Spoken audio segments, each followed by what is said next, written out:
Kalambuan, Dalatana, usa ka oras nga programa maghatod kaninyo sa mga katikaran may kalabutan sa kalambuan dili lamang sa komunidad apan sa kinatibukan. Kalambuan, Dalatana.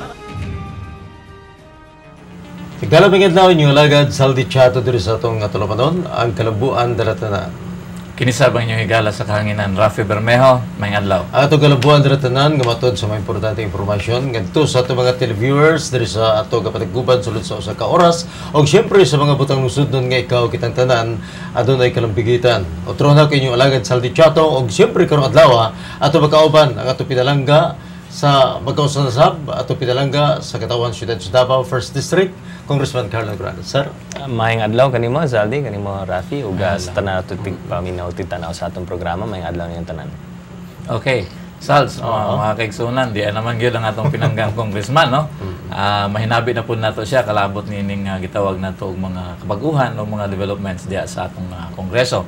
Ug ato sang hinabiyon si congressman mga kaigsunan kung unsa po lang iyang gustong ipadangat kanato mga reaksyon ining mga problema karon sa Mindanao, no? Particular kining problema sa kuryente. Ug ato sang hinabiyon si congressman Sals, no? Kung unsa kining ginaduso karon nga disaster proof houses murag nindot ni, no? Kaya tungod nining uso naman gyud kayang bagyo.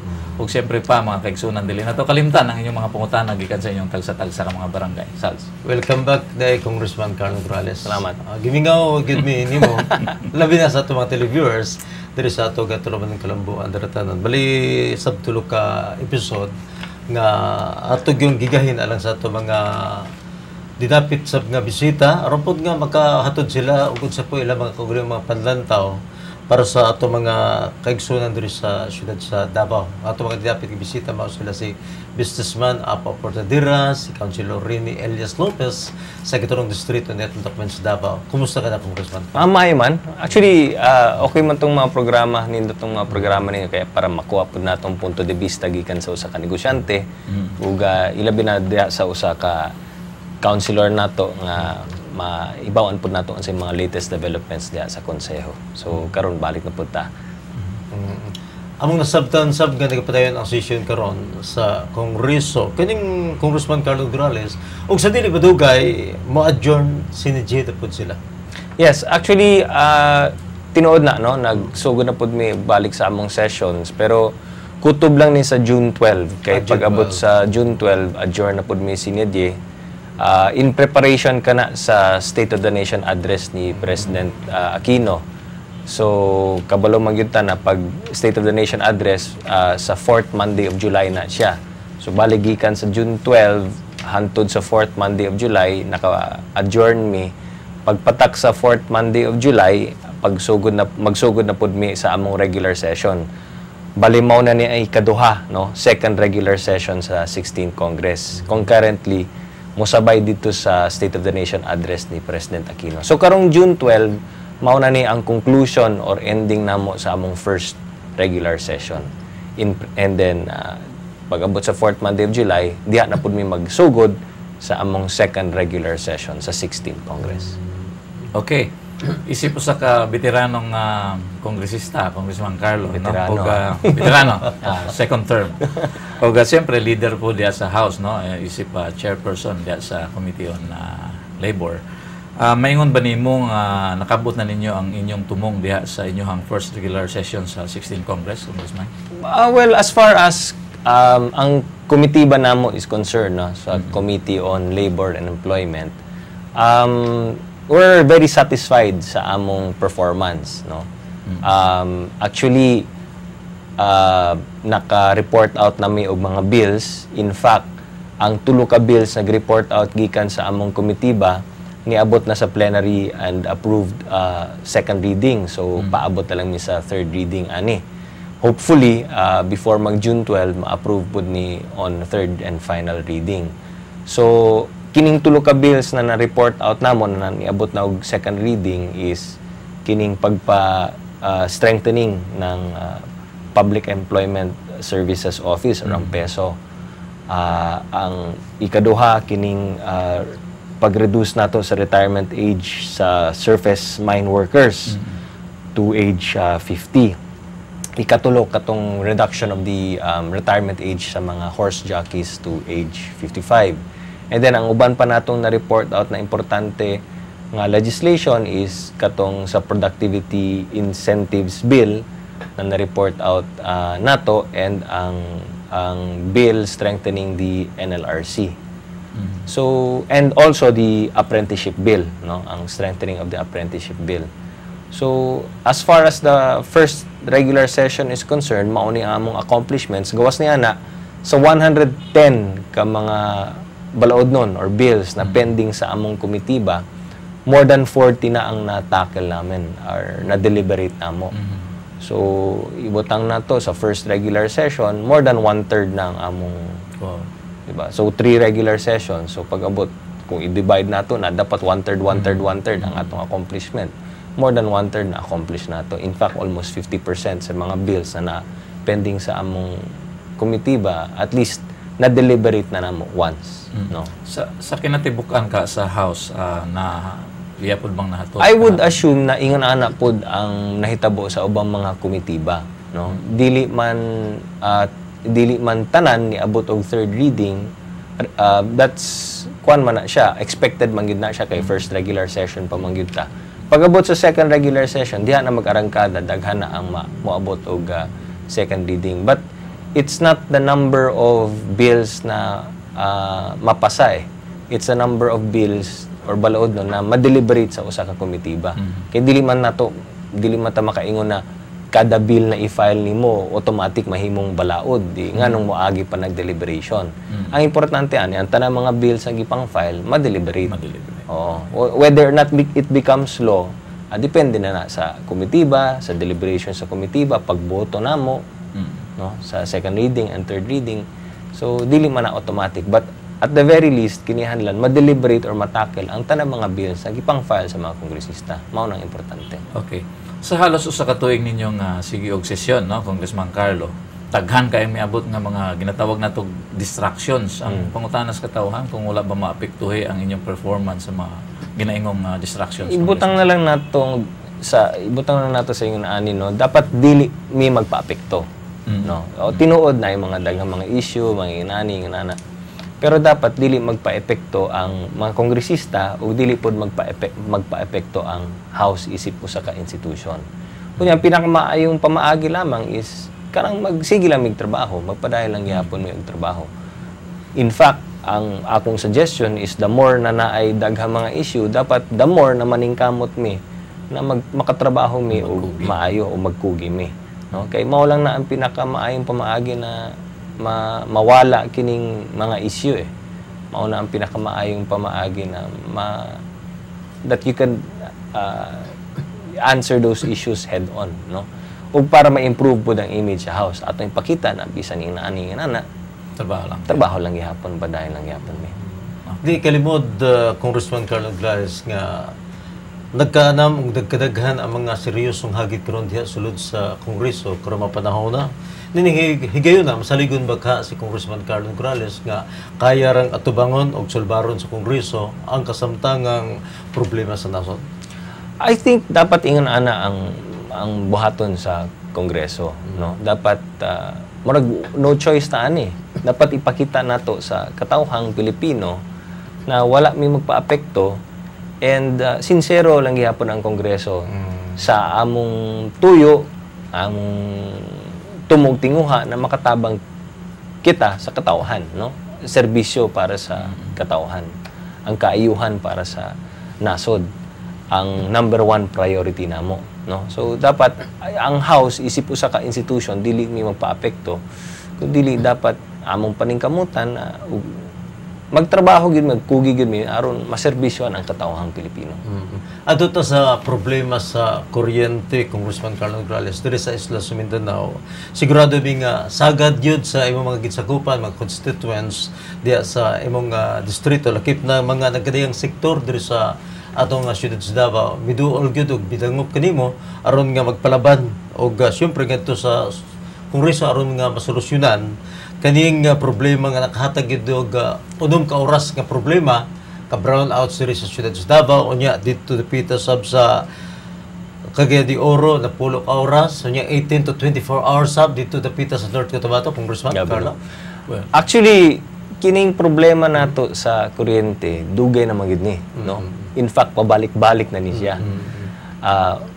Pabalik-balik na ni siya, dugay kabalo na ta, no? Nakabalo na ta na every year problema gyud nato ang kining Mindanao power crisis na problem nato. Pabalik-balik na ni every year, and then kabalo gyud ta na murag anad na ta na pag-abot sa ting init musa mo to grabe ang problema. So kumbaga sa ato pa ang problema sa kuryente sa Mindanao perpetual ug seasonal. Perpetual tungod kay kada tuig problema magid nato ni, no? Sa lain-laing dapit sa Mindanao. Sa una wa pay apil ang Davao, karon apil na ang Davao, di ba? Unya seasonal kay kabalutan na basta ting init season sa summer problema gyud tag nako ani. Mao nang ingon nako nga kining nahitabo diri sa Mindanao ba na magsige tag brown out. Dili gid ni wala gid ni makatabang sa pagpalambo sa atong isla, no?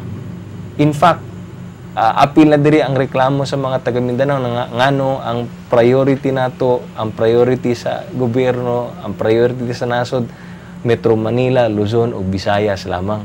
Pero pag-abot sa Mindanao murag pirmi magitag iwit ani pag-abot sa mga serbisyo gikan sa gobyerno.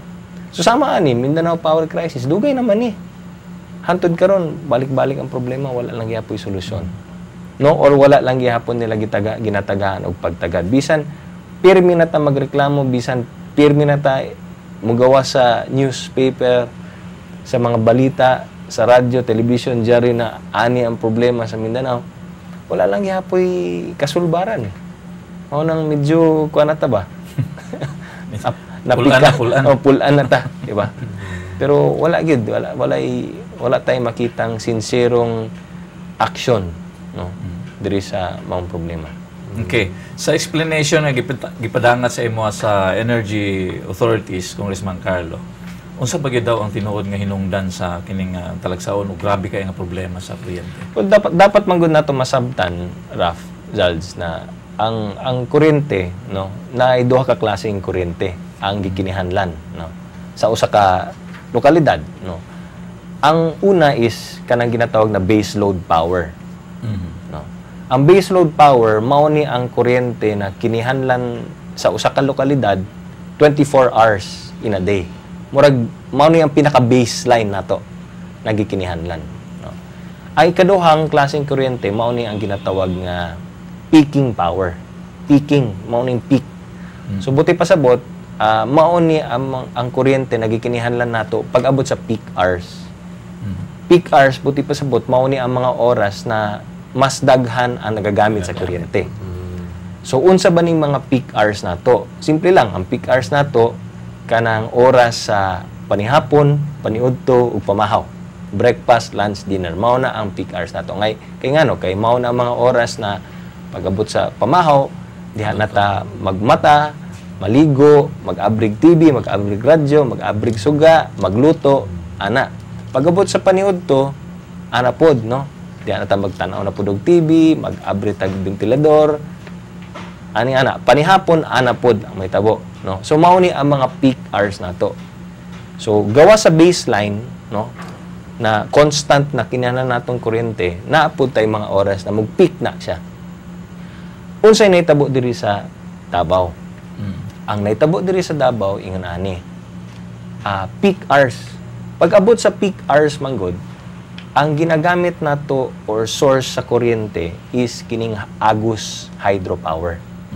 No? Ang Agus hydropower plant mao na ang source nato pag abot sa peak hours nato diri. Ang problema lagi is kung hydropower na siya, manginihan lang gyud nagtubig, hydropower. Ato pa. Kung mag-drought, labi na pagpanahon sa ting-init, walay tubig. Undang po. So kung walay tubig, undang na ang atong hydropower. Undang ng Agus hydro nato. Mao na mapansin nato ang brownout nato diri sa Davao usually moabot sa oras ng peak hours. Kay ngano wala tay supply ni ana pag abot sa peak hours nato. So that's the reason why na nagkaroon og brownout na una nagsugod og 2 hours kay kaya pa man ang mga ubang mga peak hours, unya niabot ta og 6 hours, niabot og 7.7 and a half hours. That was a time na wala nagitubig ang Agus Pulangi hydropower na to. So diha ta na nagka-problema. Ang problema gyud nato is supply. Kulang ta og supply sa kuryente. Pero gawa sa peak hours, kulang pud ang supply nato sa base load. Base load power nato. So kung wala type base load power, kulang ang supply nato sa base load power, nya kulang pagid ang supply nato gikan sa para sa peak hours nato. Ani ang nahitabo, no? Nya dili na sa Davao City kundi apil tong Cagayan, apil ang Zamboanga, apil ang Cotabato, apil ang Jensan, tanan-tanan. So the real problem is supply. Kulang tag supply. Ang demand nagataas kay nagadaghan ang mga tao, nagadaghan ang mga residente, nagadaghan ang mga negosyo, establishments, nagadaghan ang nanginihanglan og kuryente. Pero samtang nagataas ang demand nato para sa kuryente, ang supply nato constant. Unya pag abot sa summer, mugamay pa gyud ang supply kay walay tubig. So diha ta nagka-problema. So unsa ang solusyon? Kinihanglan mangita tag pamaagi na ang supply sa kuryente mo taas. Mao na siya. Okay. Sals, mga kaigsunan, nagkanindot ang atong diskusyon, no? Pero atong ipadayon kining atong pag-isgot-isgot. Human sa atong break. Ay lang mo gawa kay mo balik gyud dahil ta. Kalambuan, dalatana.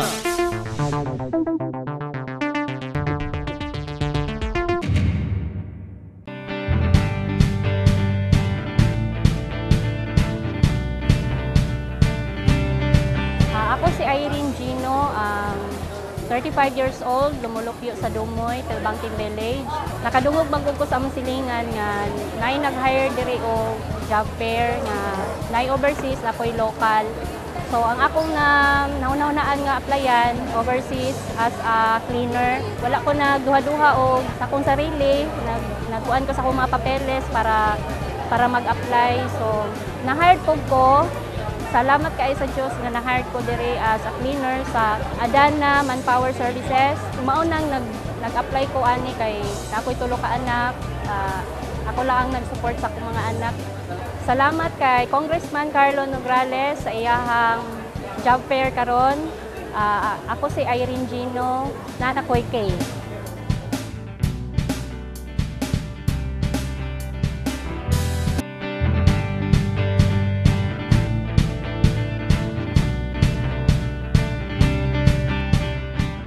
Ako si JV Boyser, 22 years old, civil engineer, fresh graduate and newly passer sa board exam.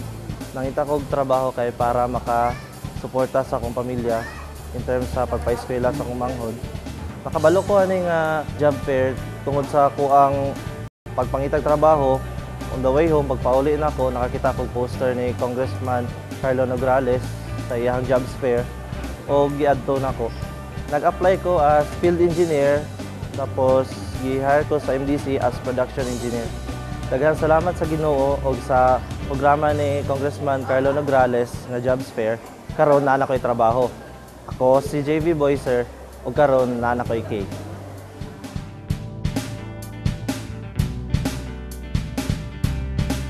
Kalambuan, dalatana.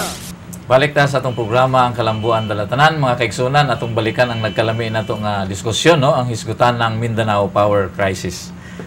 Congressman Carlo, ang sektor sa mga negosyante mo ay murag unang nagtiyabaw ni aning problema sa atong krisis sa kuryente, no? Matod nila nga milyon-milyon kuno ang mawala sa ilahang panudlanan sa matag adlaw nga adunay brownout. Ang pangutana kung dili ba exaggerated ang claim sa negosyante, Congressman Carlo? Nabasa na ko tong ilang kining balita, no, ang katong ilang gisulti, no. Base sa ilang computation, kung ang brownout maggikan ug magsugod og alas 8 sa buntag hangtod alas 10 sa buntag, ang mawala daw nga income is 19 million 19 milyones ka pesos matag oras. Wow. Kung ang brownout magikan magsugod og 11 a.m. up to 7 p.m. moabot og 26 million per hour, no?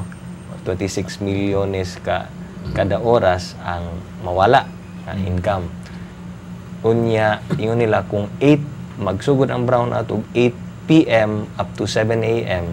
ang computation nila 10 milyones ang mawala nga income matag oras nga brownout. So kining computation nila gikan kini sa base kini sa computation nila sa GDP or gross domestic product or kita sa syudad sa Davao, no? So exaggeration pa kini, posibleng exaggerated kana kay siyempre dili nato masakto kung pila gyud ang mawala nga income, no? Kining ilang gihimo is assumption lamang kini na kung walay kuryente, walay kita. Mao na siya. Unya base sa income sa syudad, mao ni ang computation nila. So maybe it's a bit of an exaggeration kay klase-klaseng negosyo, lain-lain man ang income, no? Sa lain-lain mga negosyo. Unya napoy ubang mga negosyo na mas kumikita pag brown out.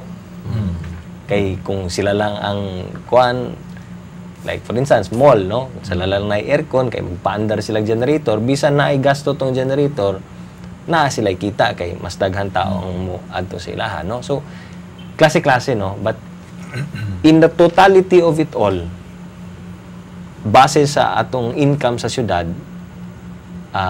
mao ni ang assumption nila na kung walay kita, kung walay kuryente, walay kita. So, mao ni ang ilang computation.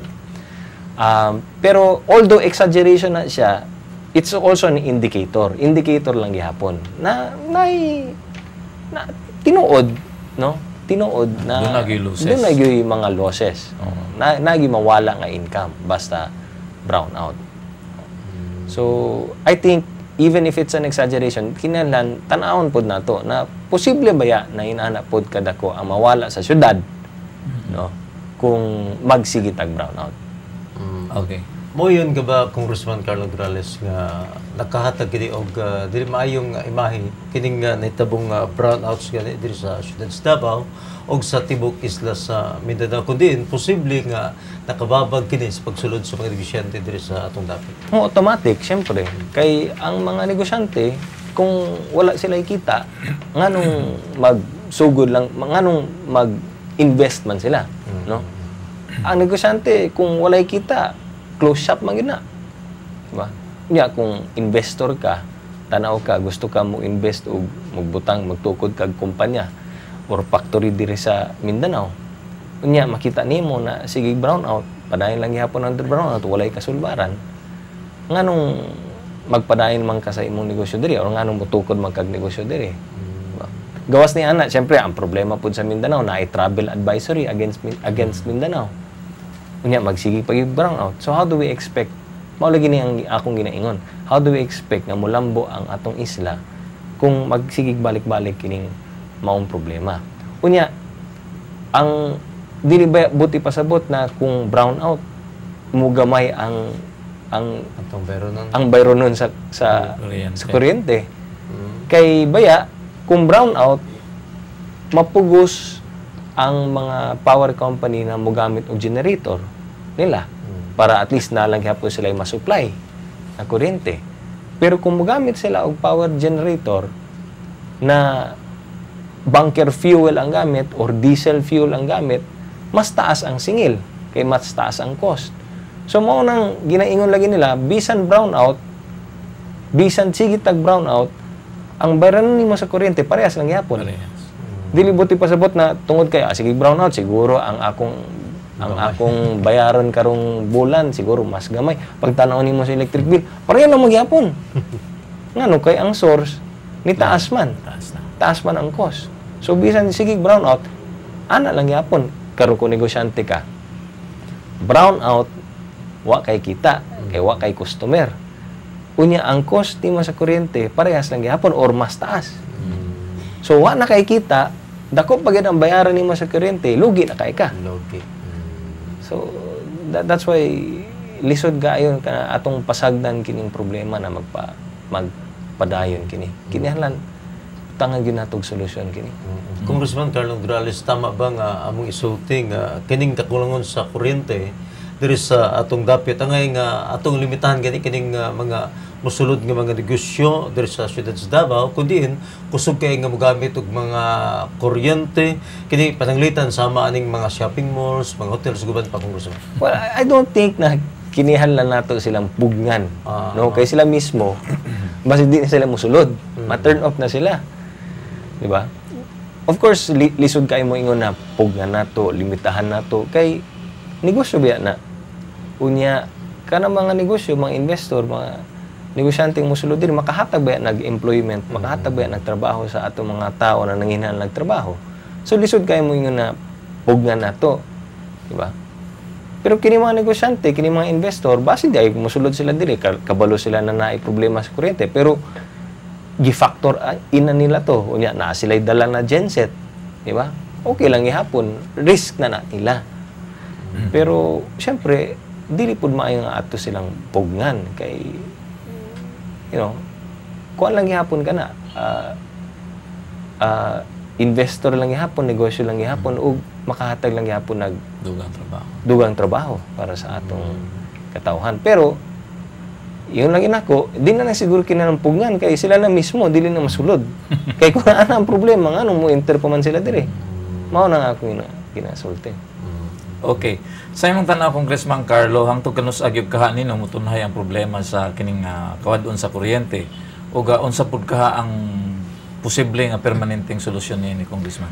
Ang permanenteng solusyon na nakita nako tulo. No. Una sa tanan, ang problema nato is supply. So kinihanglan mangita gyud tag paagi, mangita tag solusyon ani, mangita tag paagi na mas mudaghan ang maghatag og supply sa kuryente dire. Mas daghan ang mutukod og mga power plants dire. Mas daghan ang mga investor na mutukod og energy power plants dire sa Mindanao. That's the only way. Kaya kung ang problema is supply, then we need to increase the supply. And the only way that we can increase the supply is to bring in more power plants dire sa Mindanao. Ang ikaduha, for that to happen, kinahanglan i-cut ato ang red tape. No? Unsay buti pasabot sa red tape, kanang proseso aron ang mga investor makatukod og power plant. Ngano? Kabalo ba mo nga matod pa nila para makatukod kag power plant diri sa Pilipinas, no? Magkinihanlan kag 200 ka signatures gikan sa laing-laing mga ahensya, laing-laing mga opisina, laing-laing mga government officials. Manginahanglan kag 200 signatures. Ang buti pasabot lang ana, magtukod ka og power plant diri sa Pilipinas, taas kaayong proseso ang agyan nimo. So nganong dili nato himuong mas mubo nga proseso ug mas simpleng proseso kana para mas daghang mga investors ang magtukod og power plant. Dili lang sa Mindanao kundi dili sa atong nasod. Nganong palisod-lisuron pa man nato na dako na kaayong problema kini. Ang ikatulong solusyon nato is i-rehabilitate nato kining Agus Pulangi hydropower nato. No, kay dugay na kaay na siya nga walay rehabilitation, walay repair. That's why samtang nagadagan ang panahon, nagahinay ang supply sa kuryente gikan sa Agus Pulangi hydropower nato. Kay dili na gusto mo invest ang gobyerno sa pag-repair ug rehab ni ana kay ngano matod pa sa gobyerno tungod sa EPIRA dili na nila trabaho kana. In fact, ang gusto sa gobyerno ibaligya nila ang Agus Pulangi. Pero kita diri sa Mindanao kontrata na dili ta gustong ibaligya ang Agus Pulangi kay kabalota ang suspetsya nato kung ibaligya nato na sa private, di ba? Mutaas ang singil. Kay karon barato ang singil sa kuryente kung Agus Pulangi ang atong ginatap. Pero kung ihatag nimo sa private sector kana, siyempre negosyo, Musaka na po. musaka ang singil nila kung sila ang magpadagan niya ang ng Agus Agus hydropower nato. Ang problema, ang gobyerno pud nato dili pud sila gusto mo rehab niana. Dili sila gusto mo rehab niana kay dili sila gusto mo gasto og kwarta para ana. Kay ngano kay ang gusto lagi nila ibaligya. So diha ta nagka problema. That's why if government should come in, repair ang Agus Pulangi, dako pud kaayong tabang kana para sa ato diri sa Mindanao. Okay. Congressman Carlo, muuyon ka ba sa ginaingon nila nga mas mumahal kuno ang presyo sa kuryente kung gusto gyud nato sulbaron ang mga problema? Not necessarily, dili naman kinihanlan ingon ana. Dili naman kinihanlan diha ang direksyon nga atong paingan. Kay dili pud baya maayo para sa nasod nato nga taas ang atong power cost or energy cost. Di ba? Kay kung dili pa lamang sa Asian region, matod palagi nila, ang Philippines ang dunay pinakadako, usa sa pinakadakong energy cost. Kay kung taas ang singil sa kuryente, taas ang cost ng power dito sa Pilipinas, kinsay investor pud ang mutukod og kumpanya or factory dire. Kay diha pa lamang sa bayron nimo sa kuryente, lugi na ka. Pildi ka na. So, hindi rin maganda para sa Pilipinas na mataas ang ating energy cost. Maunang ingon lagi nako na diri sa Mindanao, kinihanlan ang gobyerno mosulod na og ilang ayuhon kining Agus Pulangi. Kay kung dili, mapugusta nga sa para masupply ang peaking power nato, ang peaking hours nato, mapugusta na mukuha sa mga supplier na mag-supply og bunker fuel, gamit ang bunker fuel or diesel fuel na power plant, mutaas ang cost nato sa kuryente. Kay mahal baya ang diesel, mahal baya ang bunker fuel.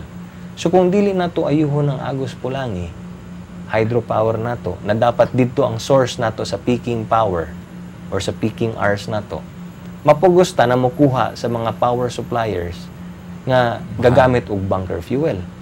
So kung inana may tabo, mutaas ang cost nato sa kuryente. So ako, disagree ako ni ana na, sige, kung gusto ta na walay brownout, tas-an nato ang singil sa kuryente. Kay kung anang atong buhaton, dili na siya solusyon. Unya, musamot pod na siya og turn off sa mga investors nato. Musamot na siya turn off sa mga negosyante nato na maghimo o magtukod og negosyo nila. Dili pod na siya maayo para sa employment problem nato. Diba? So I think government really has to find a win-win solution. Na tubagon nila ang supply, tasan nila ang supply ng ang power supply nato without necessarily increasing our power cost. Yan ang win-win solution dyan. Okay. Congressman Carlo Grales, amon nasaran sab nga nahimo ka bisita dito sa Tanawan Leyte, di pa namang dugay o nasaran gyud nga personal gyud nimo nga aron makita gani ang kahimtang sa mga biktima niadtong Typhoon Yolanda, Congressman? Yes, abot tag Tanawan Leyte kay nag-turnover ta og 18 ka housing units sa mga biktima sa Typhoon Yolanda dito sa Tanawan Leyte. Now, nganong Tanawan Leyte man kay kabalo naman siguro mo no na ang Tanawan Leyte ang usa sa pinaka devastated no, pinaka grabing naigo sa Typhoon Yolanda. Usa ka na sa mga pinaka grabe ang devastation. No? So, mao na siya ang napili namong munisipyo na mahimong recipient aning programang paghatag og housing units dito. Pag-abot nato dito, kauban nato tong mga Dutch. Kaya ang isa ka Dutch company ang nag-donate sa housing units. Kita, nahimo lang tang tulay na makaabot sila dito o maka-turn over sa mga beneficiaries. Kaya siyempre, mga Dutch ni sila, wala man na sila kaila diri sa sa Pilipinas, wala sila kaila dito sa Leyte. So, nangita sila og kinsay mo tulay. Ako may naakuha nila. So, ako nangita pud ko kung kinsay mga contact nato na pwede matagaan. Napili nato ang Tanawan Leyte na atay makaila dito. So, nag-turn over tag housing units dito. Ug kami masayop day Congressman Carlo Grales nga dunay usa ka teknolohiya dito sa Leyte nga murag nakatawag kini og atensyon kanimo og ang maong nga teknolohiya kingon nila nga maka-produce og disaster proof houses. Pabor pasabta daw may ani Congressman. Oh, kining Dutch company manggod na sila sa nani sila sa ang ilang negosyo maghimo og kini mga housing units na paspas kaing buhaton. So kay murag prefabricated ni sila na housing units na paspas kayo, no? Para makahimo og usa ka housing unit moabot lang og 3 ka adlaw. 3 So days diha lang, 3 days lang. Tulo lang paspas ka adlaw. sila So diha ako nakakita og teknolohiya na makatukod na di ay kagbalay sulod sa 3 ka adlaw. Kay prefabricated na ang gamit nila is kana mga steel fabricated na frame, no?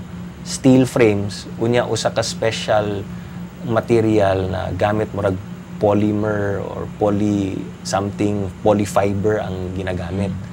So gi-demonstrate nila sa moa giunsa nila paghimuani. Syempre naa sila special technology, no, ang ginagamit.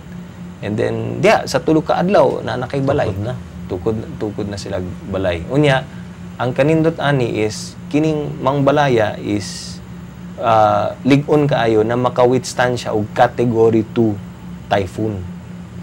Diba? So fast to build unya maka-withstand pag yung category 2. And kaya medyo na-impress ang mga beneficiaries dito, mga opisyalis na nakakita dito. Unya kining technology nila dili lang nila ginagamit diri sa Pilipinas. In fact, gigamit nila kini dito sa Haiti. Kay dito sa Haiti na igo man sila dakong linog. Kining Dutch company usapod sa mga mitabang dito paghatag og mga housing units para sa mga naigo dito sa Haiti, dito sa dakong linog dito. So dili ni bag-o para sa ilaha. Nya pagkakita nila ng tabo king Typhoon Yolanda diri sa Toa, ni volunteer po sila mo donate diri sa Leyte. Kung tama nga mong pagsabot, Congressman Carlo, gusto nimo isugyot sa atong gobyerno nga mogamit og susamang teknolohiya dinhi sa atong mga relocation program? Ang suggestion lang nako is tan-awon nila, no? Ang feasibility na magamit nato kini dili lamang para sa Typhoon Yolanda kundi para pud sa housing needs nato. Kay ang problema nato sa housing is ang government housing agencies nato is kabalutan na daghan ang nanghinhan nagbalay, no? Pero dili dahil nila ma-supply ang kinahanglang demand natin for housing, no? And this technology, kung makabuhat o makatukod silang balay in a matter of 3 days, di paspas dahil kay nato ma-meet ang demand, no? Kung hinay ang supply sa housing nato diri sa atong nasod, no? Unya dako ang demand for housing, then perhaps we can study this technology or use this technology na para ma-supply dahil nato in a short period of time ang mga housing needs natin dito sa Pilipinas. So even sa relocation problems, di ba? Mag-relocate ka og mga residente. Now, kung mag-relocate ka residente, gikan diri sa usa ka area padulong dito sa lying area, ang problema maghulat pa sila na matukod to mga balay dito sa area before nimo sila ma-relocate. Na kung gusto nimo paspas, kunya ang mauna ni, kung gusto nimo paspasan ang relocation, then gamiton nato kini within 3 days na anay subdivision, natukod ang balay within 3 days, paspas pod nato ma-relocate ang kinahanglan ma-relocate. So usap pod kini sa mga posibleng tan-awon natong technology na matap pod nato labi na para sa mga housing agencies nato diri sa atong nasod. Okay. Tama po ba, Congressman Carlo, nga ang giingong disaster-proof houses, murag dili kayo nang hinahanglan og atong mga highly skilled personnel para mabarug sulod-sulod? Actually, ano siya, labor-intensive, no? Kaysa akong nasabtan, ang sa technology nila, pananglitan diri sa usa ka lokalidad, manginihanlan sila mga kuan diri, mga housing units diri. makina na magtukod sila og factory na mo Sa prefabrication nila. para sa prefabrication. Unya, katong factory na ilang tukuron, manginihalal 1,300 workers. Wow. Mao nang nindot pod no ang ilang programa kay susama niya na sa Yolanda daghan ang walay trabaho, magtukod sila factory dito, maka-employ dahil sila 1,300 ka empleyado or factory workers para mo assemble niya ng mga prefabricated units. Diba? So dito pa lang daan, labor intensive siya, makatabang dahil siya sa employment, maka-generate dahil siya employment dito sa lokalidad. So usap pod na sa advantages na gipakita nila.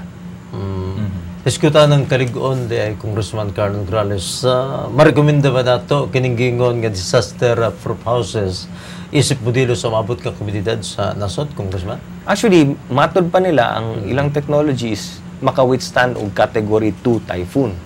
Unya kabalutan na climate change man ta karon, bisan na ubang mga dapit na walay gidili ginaagian og typhoon, ginaagian na karon og typhoon. So siguro standard na karon na ang mga housing units nato dapat ingon ana pod maka-withstand og category 2 typhoon or category 3 typhoon or category 4 typhoon. So dapat mao na ni ang standard. So una wala tay standard nga ingon ana. And I doubt very much kung ang atong mga housing units is naa sila ingon anang klaseng standard na category 2 typhoon proof. Pero sila matod palagi nila is typhoon proof ang ilang mga housing units. So dapat mahimo pud ning modelo para sa tuwa. Labi na karon na ang Pilipinas is pirming apektado kita sa climate change, no? Pirmi tang maigo sa typhoon, nata sa typhoon path. Dapat ang mga housing units nato is also typhoon proof or typhoon resistant. So dapat mahimo pud kining modelo para sa atong nasod. Okay. Sarge, murag gigayon naman siguro nga itong hisgutan ng mga pungutana gikan sa itong mga kabarangay. Apan na ay mo kagol, no? Ato na siyang balikan dayon. Mag-break lang ta sa ikaduhang higayon para may hisgutan na itong inyong mga pungutana. Ilang mo gawa kay balik din. Kalambuan, Dalatana.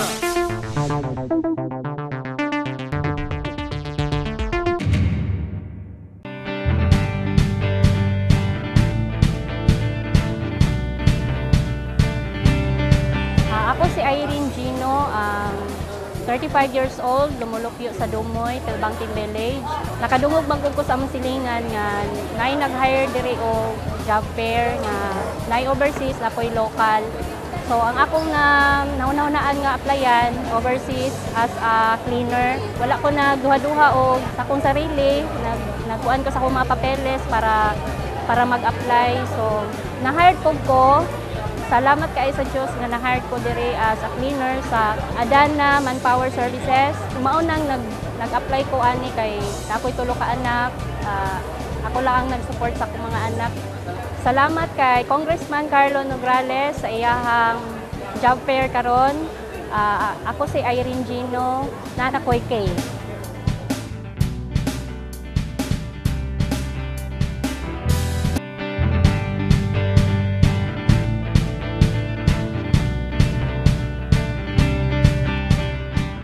Ako si JV Boyser, 22 years old, civil engineer, fresh graduate and newly passer sa board exam.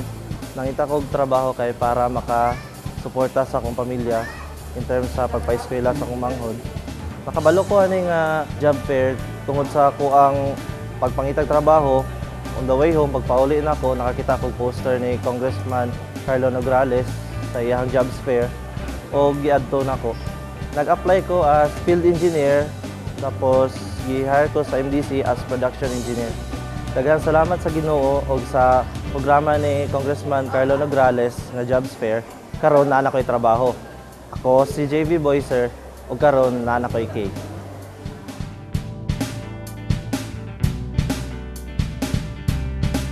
Kalambuan, Dalatana. Mga kaigsunan, balik ta sa itong programa ang Kalambuan Dalatanan. Atong hisgutan karon ng inyong mga pangutana gikan sa inyong tagsa-tagsa ka mga barangay.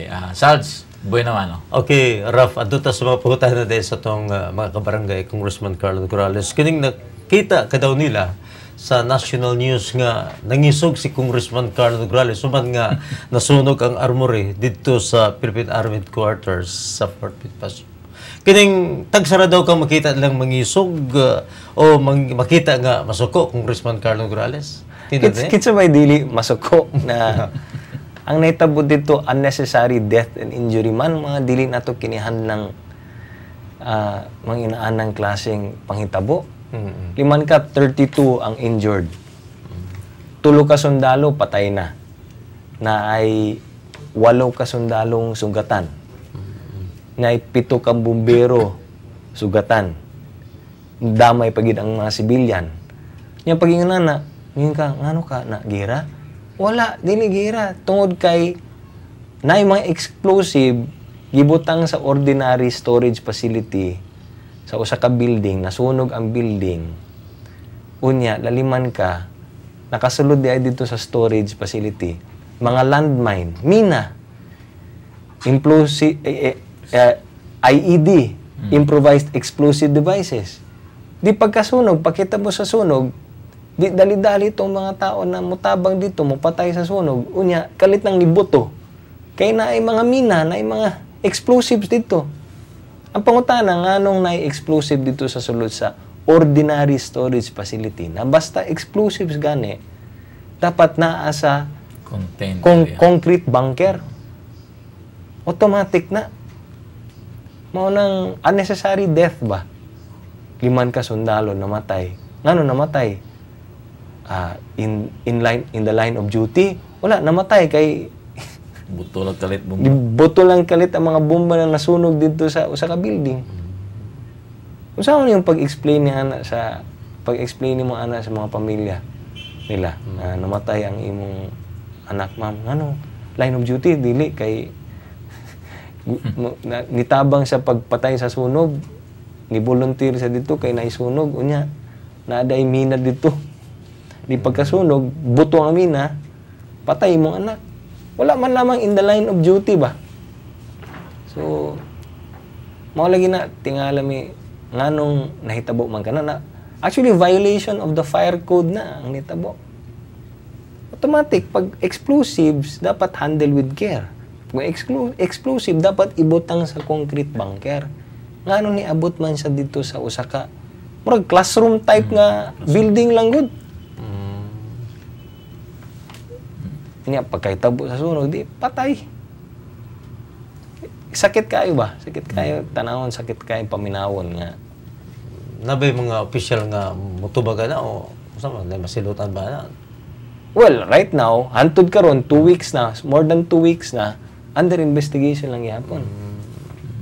Actually, ang latest is tapos na daw ang investigation, ginahulat na lang daw pirmahan o ginahulat na lang na ipagawas ang report or whatever, pero human na daw ang investigation. But very, very, very irresponsible ba? Mo nang medyo na kwanta, medyo na pikonta ani ba? Nga ng klaseng pangitabo. Unnecessary death and casualty. Daghang damay. Bisan bumbero, siyempre bumbero, naisunog, abot dito ang bumbero. Malay ba niya na Unsay nasulod? Unsay nasulod? Basta gusto siya, trabaho niya na mo respond dito, niya kalang buto tungod kay naimina di ay IED di ay dito. So mura lagi daw sini mang lupad ang mga bombero pagbuto. Anyway, imong gisultihan man nga gitupok sa kalayo ang armory sa Fort Bonifacio Congressman Carlo nga posible gisabutahe ang sunog. Dili na maging nag-suggest na nag-ingon sa COA basin gituyo lagi daw. Yun ako nganong sa buti pasabot nga gituyo. Kay ingon nila, well, siyempre, kung naisunog, di ba?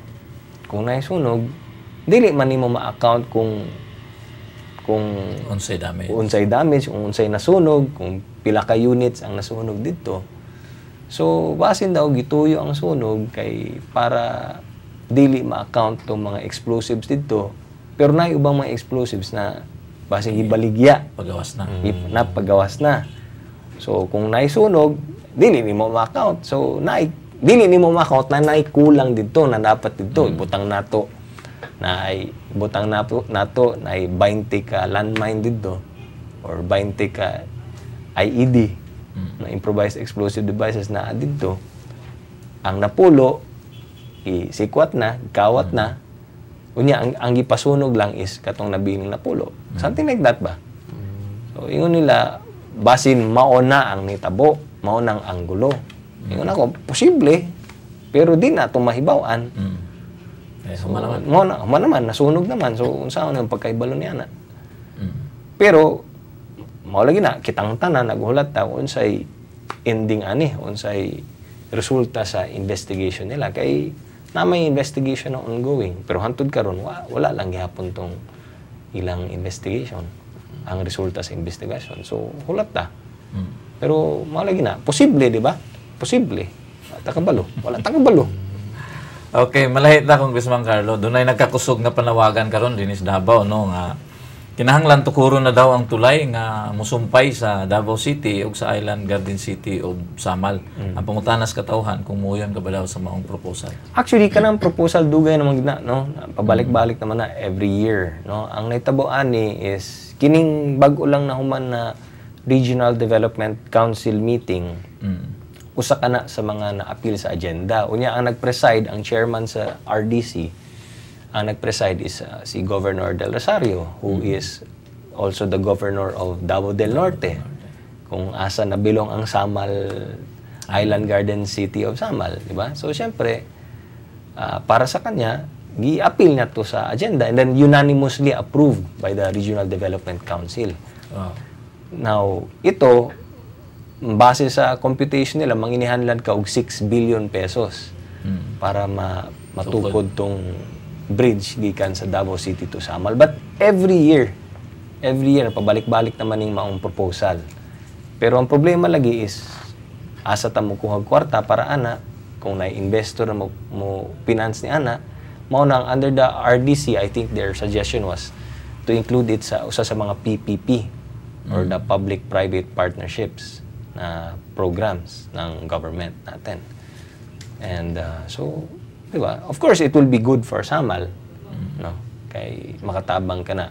Mas madali ang mas dali ang transportation of people and goods. Right now, na barge, ferry tayo. But with a bridge, syempre mas paspas na, mas dali na ang transportation, no? Pero maulagi ka na, remains to be seen kay magkinihanlan ka og 6 billion pesos para ana.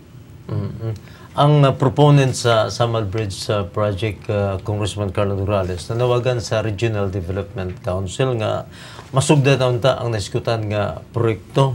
Nganong sa RDC man, Congressman, nganong dili man lang sa gingon nga lokal o diretso na lang nila ang mulo ngadto sa Kongreso o ka sa lokal nga gobyerno sa Samal o ka diri sa siyudad sa Davao? Well, sa local government, maglisod ang local government kay syempre gamay ang kita. No, dili nila kayang i-finance kana siya. So for instance, ang Davao City, butang nato na ang income sa Davao City is nasa 4 billion. Short pa kayo ka. Pag kinakag 6 billion, pila man po ang income sa Samal. Kuya, alangan naman ang tanang 4 billion nimo, imo nang i-kuan para sa Samal Bridge, di ba? So, lisod kayo sa local government, no? Sa Congress, well, ang RDC, ang proseso magud-ana is kung unsa man ang gina-propose or kung unsa may or ang recommendation sa Regional Development Council, i-forward lang magyapon na nila sa Kongreso. In fact, naana sa akong desk karon sa Congress ang mga recommendations ng Regional Development Council. So, but na ko ipasabot kung unsa may agenda or unsa may i-take up or unsa may resulta sa Regional Development Councils, they submit it to Congress. Kaya ang congressman ang mangitag, ang mo approve sa financing para ana. But just the same, depende po na sa Department of Budget and Management. So tanawon nato ni, ang but lang na ako ipasabot, timing po because 2015 budget hearing is coming up karong Agosto, magsugod ang budget hearings nato for year 2015. And since appeal naman na siya sa usa sa mga recommendations gikan sa Regional Development Council, basin di ay ma-appeal na siya sa PPP projects for 2015. And I think mauna siya ang gustong mahitabo ni Governor Del Rosario. That's why gi-appeal niya to dito sa RDC meeting kay para in time sa 2015 budget deliberations nato. So tanaw nato ni kung ma-appeal siya sa 2015. Samtang aduna po gingon nga giaprubahan na sa imong kooperatiba sa Committee on Labor kining House Bill number 4271 nga nagmando nga paubsan ang retirement age sa mga tawo nga nagtrabaho gani isip nga surface miners. Pabor pasabta daw mi ani Congressman Carlo Nograles. Well, kuan man good judge under sa kasamtangang labor code karon para sa underground mine workers, underground na mga mine workers nato, ang ilang retirement age na sa 50 years old. So kining maong balaod nun, gi-appeal nato ang surface mine workers. Ang wala sa underground, ang dito sa taas. Sa babaw lang. So para equality, no? Kay matud palagi sa proponent si Congressman Cosalan, siya man author ani. Matud palagi niya parehas lang man ang kahimtang, ang sitwasyon sa underground mine worker ug ang surface mine worker kay parehas man sila exposed sa hazardous materials, exposed sila sa mga minerals, parehas lang gihapon ang hazards, parehas lang gihapon ang risk nila. So why differentiate? Kung 50 ang retirement age sa underground, dapat ang surface mine workers nato imon po natong 50. So mao na siya ang kuan ni Congressman Cosalan. Dan gawas niya na giklaro pod nato diri pinaagi sa maong balaod nun, giklaro pod nato na dapat pag-retire sa mga miners, kini mga mine workers nato, automatic ihatag dayon sa ilaha sa SSS ang ilang retirement benefits. Kay ang nahitabo manggod ani ang SSS medyo namiluso po. So kay matud pa sa SSS, even if nakabutang sa labor code na ang retirement age sa kining underground mine workers is nasa 50, matud pa sa SSS, labor code lang na wala mausab ang Social Security law. So bisan retired kag 50, ang retirement benefits nimo ihatag sa SSS pag abot lang nimo 60. 10 years after 10 years. Wow. Namiluso po ang SSS ba? So pinaagi aning maong balaod nun, giklaro na namo na this does not only amend the labor code but also amends the SSS law. Na pag retire ana nila underground mine worker, ang surface mine worker, pag retire nila og 50, dapat ang SSS ihatag pod dayon ang retirement benefits nila pagsugod nila sa ilang retirement, which is age 50 para klaro. Okay, yan nahitabo. Kini murag nindot ni Congressman kay human nga gi-anunsyo nga gipaubsan sa Committee on Labor ang retirement age gani no sa katong surface miners. Daghang ito mao no pinaagi sa Congressman Carlo Nograles Facebook page. Nanawagan dito nga unta paubsan po daw ang retirement age sa mga maestra o maestro. Unsa daw ang reaction sa Well, right now, wala pa may yung anang klaseng balaod nun ang na-file. Obviously, kung naay mo-file ni Ana, maabot sa atong komitiba, hisgutan na to. Tana siya. Walay problema, di ba? Pero automatic, no? Ako dahil ni sulti, automatic, basta retirement, pag paubos sa retirement age ang atong ginahisgutan, ang automatic nga ang automatic nga mo reklamo or mo oppose ni Ana isang SSS. Automatic na. Basta sayo-sayo ang pagbayad sa retirement. Basta na mga balaod nun na paubsan ang retirement age sa aning sektor, anang sektor, ang automatic mo oppose ni Ana SSS. Diretso. No? In fact, na ay proposal na dapat ang tanan daw retirement, ang retirement age at tanang mga public officials, government employees, paubsan daw. Naay mga nagsuggest na inana kay para kung atong paubsan, mas madali mo retire ang mga government employees, mas kung pag-retire ana nila, naay bakante. So kung naay bakante, maka-hire dayon ta og bag-ong government employees. Mga batanon kay para young blood ang mosulod sa gobyerno, yung gawas ni ana makatabang punta sa employment problem nato. mas daghan ang ma-hire nato kay daghan man iparetira nato ug sayo o bakante daghan ang atong ma-employ ng mga batanon.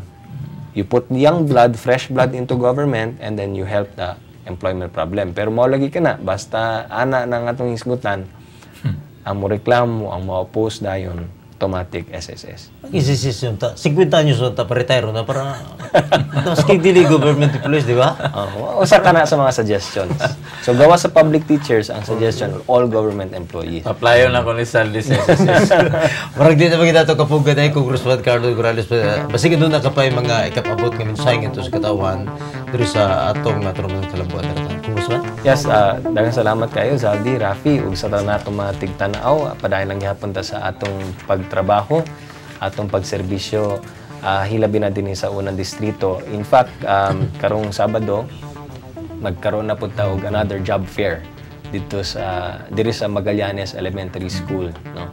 So padayon lang gihapon ang atong mga job fair nato kada bulan, aging pagtabang nato sa employment sa atong mga katawhan diri sa siyudad sa Davao, bisan na ang ubang mga dapit na diri sa Mindanao. Kay kining atong job fair open ug para sa tanan kini.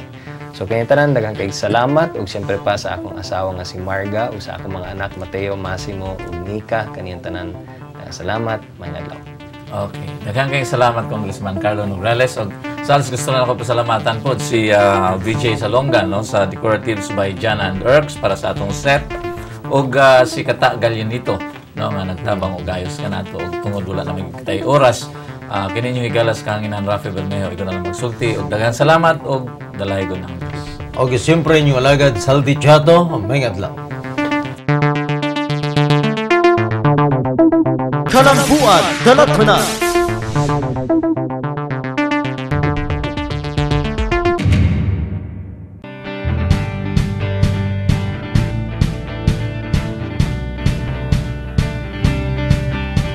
Ako si Rosanal Forras, 23 years old. Nagpuyo ko sa Barangay Bagua Playa, Ideal Subdivision. Nakadungog ko aning jobs fair ni Congressman Nograles sa kuang manghod nga scholar niya karon graduate na. So naglakas loob ko na i-try para magkatrabaho pod kay syempre na ako'y baby. So kinahanglan po na ako magkaroon og sariling income ang ako adjud misking nagtrabaho ako ang partner. At least na po ko'y murag pantustos po sa kuang kinanglan. Siyempre as a babae na po sariling kinanglan mo nang gitry na ko karon na hired on the spot ko sa skill work as a sales agent. Or actually gikan ako sa skill works ma'am. Kapila na ako nagbalik-balik silang office. So karon since kay naaman sila diri so ilahan na jud kong gi-hired on the spot. Daghang salamat kay Congressman Carlo Nograles tungod sa iyang jobs fair na ana ko'y trabaho. Ako si Rosanal Forras na ana ko'y kay